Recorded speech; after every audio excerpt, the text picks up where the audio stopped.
señor presidente, compañeros y compañeras diputadas, señor ministro, un placer tenerlo aquí. El día de hoy es importante las respuestas no solo para estos 57 diputados y diputadas, sino para el pueblo de Costa Rica. Y es que en la presentación suya no escuché el tema del control de gasto. Y efectivamente, ahora que se hizo el análisis del presupuesto 2020, vimos el incumplimiento reiterado en las diferentes carteras sobre los lineamientos técnicos del presupuesto bajo el decreto ejecutivo que pedía racionalizar el gasto en varias partidas presupuestarias, en temas de suplencia, tiempo extraordinario, información, publicidad, viáticos, transporte dentro del país, y eso es un tema que no escuché en la presentación. Con lo cual, para esta diputada no es de recibo este abrupto incremento del déficit que pasó del 5.8% del PIB del 2018 a un 7% en el 2019, que es el más alto, como usted indicó, desde 1980. Y aquí me lleva a dos conclusiones.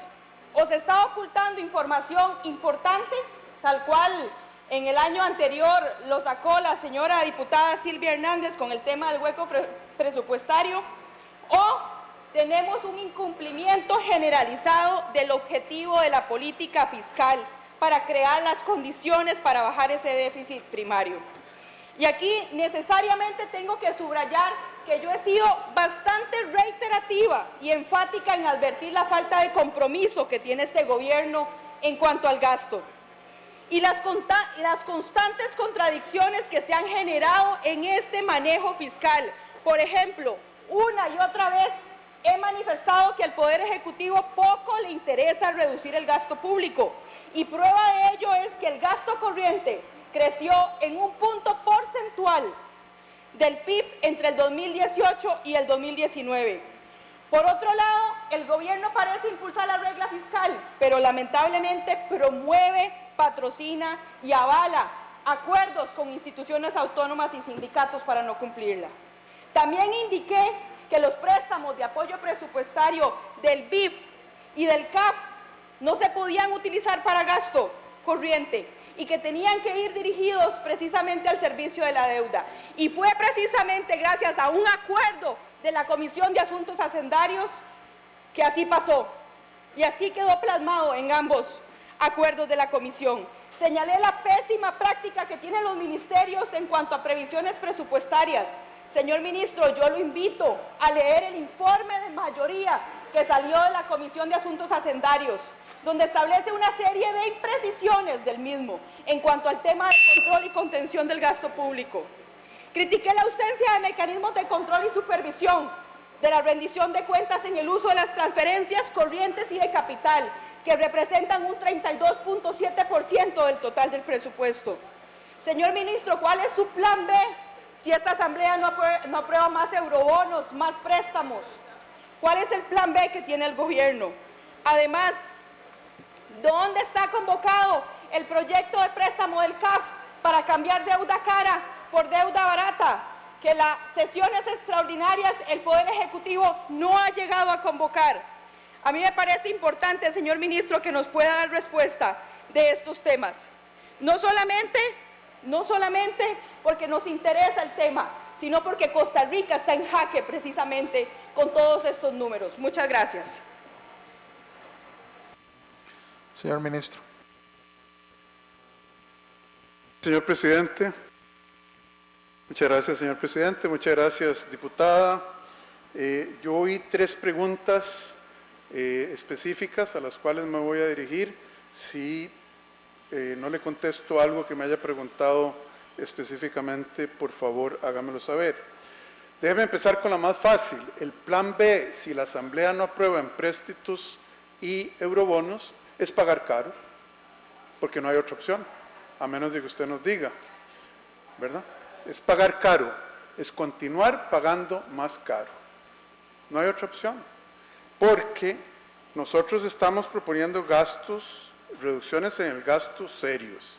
Estamos reduciendo exoneraciones en la propuesta que tenemos de 75.625 millones. Estamos estudiando, y eso se va a anunciar muy pronto, pero yo me comprometo aquí ya a reducir duplicidades y redundancias en los organismos descentralizados por 16.000 millones de colones y queremos reducir en total 630 millones de colones, incluyendo la ley de empleo público que ya le dije a esta asamblea, viene para el Congreso para su discusión convocada en extraordinarias el 27 de febrero. Ese es un compromiso fuerte a reducir el gasto. La CAF viene convocada, doña Silvia, no hemos llegado porque el año pasado tuvimos que pagar la cuota de capital, las acciones del CAF. Esas son las tres preguntas que yo oí específicamente, doña Silvia. Doña Ana Lucía, perdón, mis disculpas. Muchísimas gracias, señor presidente. Sí, solamente faltó que me indique si él está respaldando la modificación o el ajuste que se le quiere pretender hacer a la regla fiscal y que sí ha estado presente en las discusiones que se han generado precisamente en torno de ella con el presidente y con el fundador del PAC. Don Rodrigo. Doña Silvia, la respuesta a su pregunta es, perdón, doña Ana Lucía, perdóneme de corazón, yo obviamente me siento muy abrumado por estar aquí en el Congreso, es un gran honor. Le pido disculpas de nuevo, doña Ana Lucía. Mire, la respuesta a su pregunta es no, no estoy de acuerdo en cambiar la ley 9635. Reconozco que no necesariamente es lo que el país va a necesitar y entiendo por qué hay gente que quisiera explorar esa oportunidad. No es una idea descabellada, pero en balance como ministro de Hacienda tengo que ponderar y valorar los beneficios y los riesgos. El riesgo de dar una señal a los mercados internacionales, a las agencias calificadoras, a los inversionistas nacionales y extranjeros, es mayor que es un riesgo muy grande.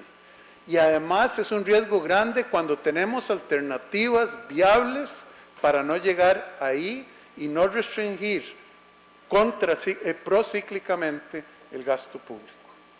Entonces, yo he tenido conversaciones, no con el presidente sobre esto, sí he tenido una conversación informal con alguna otra gente sobre esa posibilidad y mi posición es, doña Ana Lucía, que no se debe hacer. Muchas gracias. Ojalá haya sido claro.